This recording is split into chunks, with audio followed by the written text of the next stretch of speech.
Science and technology, ശാസ്ത്ര സാങ്കേതിക വിദ്യ. 5 മാർക്കാണ് ഈ ടോപ്പിക്കിൽ നിന്ന് വരുന്നത്. ഈ ഒരു ടോപ്പിക്കിന്റെ ബ്യൂട്ടി എന്താണെന്ന് വെച്ച് കഴിഞ്ഞാൽ ഏറ്റവും ഈസിയസ്റ്റ് ക്വസ്റ്റ്യൻസ്. ഇപ്പോൾ വൈറ്റമിൻസ്, മിനറൽസ്, വൈറ്റമിൻ എ എന്താണ്, അത്തരത്തിൽ വളരെ ലളിതമായിട്ടുള്ള ചോദ്യങ്ങൾ PSC ഇപ്പോഴും ചോദിക്കുന്ന ഒരു സെക്ഷൻ ഒന്നാണത്. പക്ഷേ ഈ വർഷം ഈ ഒരു ടോപ്പിക് കുറച്ച് ഡിഫിക്കൽട്ട് ആവാൻ സാധ്യതയുണ്ടെന്ന് എൻ്റെ മനസ്സ് പറയുന്നു. അതുകൊണ്ട് തന്നെ ഹോട്ട് ടോപ്പിക്സ് വെച്ച് ഈ ഒരു പോർഷൻ എങ്ങനെയാണ് പ്രിലിംസ് പരീക്ഷയ്ക്ക് പഠിക്കേണ്ടത് നമുക്കൊന്ന് ഇത് ചർച്ച ചെയ്യാം. ഓക്കെ, അപ്പോൾ മെയിൻസിനും നമുക്ക് സയൻസ് ഉണ്ട്. അത് ഫിസിക്സ്, കെമിസ്ട്രി, ബയോളജി എന്നുള്ള സെഗ്മെന്റിൽ വളരെ ആഴത്തിലുള്ള സിലബസ് ആണ് അവിടെ കൊടുത്തിട്ടുള്ളത്. പക്ഷെ പ്രിലിംസ് പരീക്ഷയിലെ സയൻസ് ആൻഡ് ടെക്നോളജി എന്ന് പറയുമ്പോൾ അത്ര ആഴത്തിൽ ഇറങ്ങിപ്പോകുന്നതല്ല, പക്ഷെ വളരെ ബ്രോഡായിട്ട് പോകുന്നതാണ്, വളരെ പരന്നിരിക്കുവാണ്, ആഴത്തിലുള്ളതല്ല. അപ്പൊ നമുക്ക് എങ്ങനെയാണ് ഈ ഒരു ടോപ്പിക് ഇനിയുള്ള കുറച്ച് ദിവസം കൊണ്ട് പഠിക്കേണ്ടത് നോക്കാം. മെയ് 2-ാം തീയതിയാണ് പ്രിലിംസ് വരുന്നത്, ആരും മറക്കണ്ട. ഇന്നത്തെ ക്ലാസ് നോട്ട്സ് ഒക്കെ ഞാൻ ടെലിഗ്രാം ചാനലിൽ അപ്ലോഡ് ചെയ്തേക്കാം. ചാനലിന്റെ ലിങ്ക് ഞാൻ കമന്റ് സെക്ഷനിൽ പിൻ ചെയ്ത് വെച്ചിട്ടുണ്ട്. എല്ലാവരും ടെലിഗ്രാം ഫാമിലി മെമ്പേഴ്സ് ആവുക കേട്ടോ. ഓക്കെ, അപ്പൊ നേരെ നമുക്ക് ടോപ്പിക്കിലേക്ക് പോയാലോ. ആദ്യമേ സിലബസ്. 5 മാർക്കിന് സയൻസ് ആൻഡ് ടെക്നോളജി നമുക്ക് കുറേ പഠിക്കാനുണ്ട് അല്ലേ. ഈ വിഷയത്തിനുള്ളിൽ തന്നെയാണ് എൻവയോൺമെന്റ് എന്ന് പറയുന്ന ടോപ്പിക് വരുന്നത്. സയൻസ് ആൻഡ് ടെക്നോളജിയുടെ ഉള്ളിൽ തന്നെയാണ് എൻവയോൺമെന്റ് എന്ന് പറയുന്ന ടോപ്പിക് വരുന്നത്. ഈ സിലബസ് സിവിൽ സർവീസ് മെയിൻസിന്റെ സിലബസുമായി വളരെയധികം ഓവർലാപ്പിംഗ് ആണ്. UPSC മെയിൻസിന്റെ സിലബസ് നിങ്ങൾ ജസ്റ്റ് എടുത്ത് കമ്പയർ ചെയ്യുന്നു, ഇതേ കീവേഡ്സ് അല്ലെ, ബയോടെക്നോളജി, നാനോ ടെക്നോളജി, കീവേഡ്സ് എല്ലാം അവിടെ വരുന്നുണ്ട്. പ്രൊട്ടക്റ്റഡ് ഏരിയ നെറ്റ്വർക്ക് അല്ലെ, സയൻസ് ആൻഡ് ടെക്നോളജി ഇന്നോവേഷൻ, ഇതെല്ലാം അവിടെ വരുന്നുണ്ട്.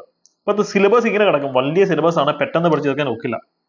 ഇവിടുന്ന് ഏതൊക്കെ ടോപ്പിക്സ് ആണ് തെരഞ്ഞു പിടിച്ച് പഠിക്കേണ്ടത് എന്ന് ചോദിച്ചു കഴിഞ്ഞാൽ ഉത്തരം വളരെ സിമ്പിൾ ആണ്.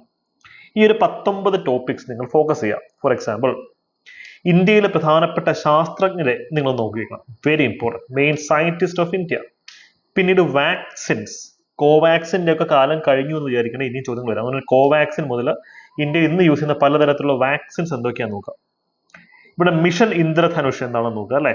ഗവൺമെന്റ് ഇന്ദ്രധനുഷ് സ്കീമിന് അണ്ടറിൽ വാക്സിനേഷൻ പ്രോഗ്രാംസ് റൺ ചെയ്യുന്നുണ്ട്. സെറോളജി ടെസ്റ്റ്, ഇത് ഇപ്പോഴും ന്യൂസിൽ ഹൈലൈറ്റ് ചെയ്തിരിക്കുന്നത്. കോവിഡിന്റെ സമയം മുതൽ ഇന്ന് വരെയുള്ള ന്യൂസ് പേപ്പേഴ്സിൽ serology test very important. ISRO, അവർ ഏതൊക്കെ റോക്കറ്റ്സ് ആണ് വിടുന്നത്, അല്ലെങ്കിൽ ISRO റിലേറ്റ് ചെയ്തിട്ടുള്ള കറണ്ട് അഫയേഴ്സ്, ISROയുടെ ഹിസ്റ്ററി. ആദ്യമായി നമ്മൾ ലോഞ്ച് ചെയ്യുന്ന സാറ്റലൈറ്റ് ഏതാ, കമന്റ് സെക്ഷനിൽ ഒന്ന് പറഞ്ഞു. ഏതാണ് ഇന്ത്യ ഭ്രമണപഥത്തിൽ എത്തിച്ച ആദ്യത്തെ സാറ്റലൈറ്റ്? ഓക്കെ, പിന്നെ DRDO എന്താന്ന് നോക്കുക, defence research and development organisation അല്ലെ. ഇതിന്റെ പ്രധാനപ്പെട്ട റോക്കറ്റ് ലോഞ്ചേഴ്സ് ഏതൊക്കെയാണ്? മിസൈൽസ് എല്ലാവരും പഠിച്ചിട്ടും, ആകാശ്, അഗ്നി, പൃഥ്വി, പ്രളയ് എല്ലാവരും നോക്കിട്ടോ. ഇന്ത്യ വളരെ ലേറ്റസ്റ്റ് ആയിട്ട് ടെസ്റ്റ് ഫയർ ചെയ്ത ബാലിസ്റ്റിക് മിസൈൽ ആണ് പ്രളയ് എന്ന് പറയുന്ന മിസൈൽ അല്ലെ. പക്ഷേ ഈ മിസൈൽ ലോഞ്ച് ചെയ്യുന്ന റോക്കറ്റ് ലോഞ്ചേഴ്സിനെ പറ്റി പലപ്പോഴും ആൾക്കാർ പഠിക്കാറില്ല. ഏറ്റവും ഇമ്പോർട്ടന്റ് പിനാക്ക, PINAKA, പിനാക്ക അല്ലെ. പിനാക്കയെ പറ്റി പഠിക്കുക. റോക്കറ്റ്സ് ഏതൊക്കെയാണെന്ന് കൃത്യമായിട്ട് പഠിച്ചു വെക്കുക. റോക്കറ്റ് ലോഞ്ചേഴ്സ് നോക്കുക.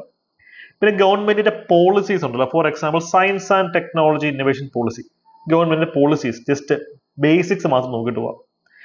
എനർജി, ന്യൂക്ലിയർ എനർജി ഉണ്ട്, തെർമൽ എനർജി, കോൾ ഉണ്ട് അല്ലെ, പെട്രോളിയം, ഡീസൽ, അതൊക്കെ നോക്കാം. ഇപ്പോൾ ഇലക്ട്രിക് വെഹിക്കിളിന്റെ യുഗമാണ്. ഇലക്ട്രിക് വെഹിക്കിൾ റിലേറ്റ് ചെയ്ത് നമുക്ക് ചോദ്യങ്ങൾ ഇവിടുന്ന് വരാം. റിമോട്ട് സെൻസിങ് എന്താ നോക്കാം. ഇന്ത്യയിലെ പ്രധാനപ്പെട്ട ന്യൂക്ലിയർ പവർ പ്ലാന്റ്, കമന്റ് സെക്ഷനിൽ പറയാം ഏതാണ് ഇന്ത്യയിലെ ആദ്യത്തെ ന്യൂക്ലിയർ പവർ പ്ലാന്റ്. ഓക്കെ, പിന്നെ റിന്യൂവബിൾ എനർജി എന്താണ്, നോൺ റിന്യൂവബിൾ എനർജി എന്താണ്, വൈൽഡ് ലൈഫ് സാങ്ച്വറീസിനെ പറ്റി പഠിക്കണം. ഏറ്റവും വലിയ സാങ്ച്വറി, ഏറ്റവും ചെറിയ സാങ്ച്വറി ഏത്.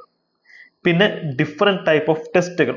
എലിസ ടെസ്റ്റ് ഏത് അസുഖത്തെ കണ്ടെത്താനുള്ള ടെസ്റ്റ് ആണ് അല്ലെ. അപ്പൊ ഓരോ ടെസ്റ്റുകൾ, അല്ലെ ഓരോ അസുഖത്തെ കണ്ടെത്താനുള്ള ടെസ്റ്റുകൾ ഏതൊക്കെയാണെന്ന് നോക്കാം. പിന്നെ national science day, national space day, ഈ രണ്ടും വളരെ ഇമ്പോർട്ടൻ്റ് ആണ്. സയൻസ് ഡേ ഞാൻ എഴുതാൻ വിട്ടു, അതുകൊണ്ട് നോക്കാം. അതിന്റെ തീം എന്താണ് എന്നൊക്കെ കൃത്യമായിട്ട് നോക്കാം. ന്യൂട്ടന്റെ ചലന നിയമങ്ങൾ, പീരിയോഡിക് ടേബിൾ നോക്കണം. Food and nutrition, vitamins, minerals അല്ലെ, അതൊക്കെ കൃത്യമായിട്ട് നോക്കുക. പിന്നീട് എൻവയോൺമെന്റ് ആൻഡ് എക്കോളജി നമ്മൾ കൃത്യമായിട്ട് നോക്കിയിട്ട് പോകേണ്ടത് പ്രധാനപ്പെട്ട എൻവയോൺമെന്റൽ ഏജൻസീസ്, പിന്നെ എൻവയോൺമെന്റൽ ഇഷ്യൂസ്, അതിന്റെ കൂടെ പ്രൊട്ടക്റ്റഡ് ഏരിയ നെറ്റ്വർക്ക് എന്ന് പറയും, പാൻ എന്ന് പറയും. അതായത് വൈൽഡ് ലൈഫ് സാങ്ച്വറീസ് എന്തൊക്കെയാണ്, നാഷണൽ പാർക്കുകളും വൈൽഡ് ലൈഫ് സാങ്ച്വറിയും തമ്മിലുള്ള വ്യത്യാസം എന്താണ് അല്ലെ, കമ്മ്യൂണിറ്റി റിസർവ് എന്നൊരു കോൺസെപ്റ്റ് എന്താണ്, അതൊക്കെ ഇതിന് അണ്ടറിലാണ് വരിക. ഇതിന്റെ കൂടെ ലീഗൽ ഫ്രെയിംവർക്കും കൂടെ നോക്കണം. ലീഗൽ ഫ്രെയിംവർക്ക്, അതായത് വൈൽഡ് ലൈഫ് പ്രൊട്ടക്ഷൻ ആക്ടിന്റെ ബേസിസ്, ഫോറസ്റ്റ് റൈറ്റ് ആക്ട് എന്താണ് അല്ലെ, ഇന്ത്യൻ ഫോറസ്റ്റ് ആക്ട് എന്താണ്. അപ്പൊ അതൊക്കെ ജസ്റ്റ് ഒന്ന് നോക്കിയിട്ട് പോകുന്നത് വളരെ നല്ലതായിരിക്കും. ക്ലിയർ ആണല്ലോ.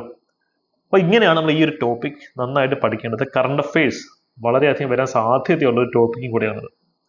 നന്നായിട്ട് ചിട്ടയോടുകൂടി പഠിക്കുക. ഇതൊക്കെ ഒരു സ്ട്രക്ചേർഡ് കോഴ്സിന്റെ ഭാഗമായി പഠിക്കണമെങ്കിൽ നമ്മുടെ അഫോർഡബിൾ ബാച്ചസ് നിങ്ങൾക്ക് അവൈലബിൾ ആണ്. പ്രിലിംസ് ക്രാഷ് ബാച്ച് റണ്ണിങ് ആണ്.